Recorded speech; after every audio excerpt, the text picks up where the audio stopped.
I'm Adam Anshel for Pro Football Weekly, joined by senior editor Eric Edholm. So we're looking at the NFL draft historically pick by pick since the year 2000. Now let's move on to the number 2 pick. And Eric, some big names here, some hits, some misses. What did you find? Well, I thought it was pretty interesting, and obviously history may change this. We may see a guy like Calvin Johnson or Ndamukong Suh, interesting, two Lions that end up in this top list, be the best player at that spot. But I think you'd have to say that Julius Peppers, and there was a defensive theme to this group, was our best player at this spot, earned the big contract from the Bears, backed it up.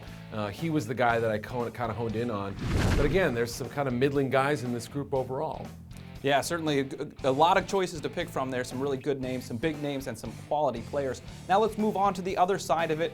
Who were the bad picks in the number 2 spot? Again, history may change this pick, but I think right now, Charles Rogers, interesting that we had 2 good Lions picks, one very bad one with Rogers that forced them to go back to the wide receiver position. I remember meeting him at the Combine, felt like he was an immature kid. That turned out to be true. The football talent was there, was never able to put it on the field.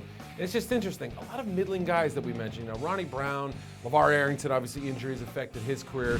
But you mentioned Bush, and when we talked about number 1 pick, you'd have to say at this point he's been a role player. Not worth the number 2 pick. So if you redrafted in that year, you probably see him slide down the list a little bit. I guess also not a coincidence you mentioned the Lions.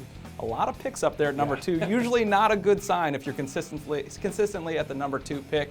All right, Eric, we'll keep looking back at more draft picks as we go. And for all the best draft coverage, be sure to follow us on Twitter or go to ProFootballWeekly.com.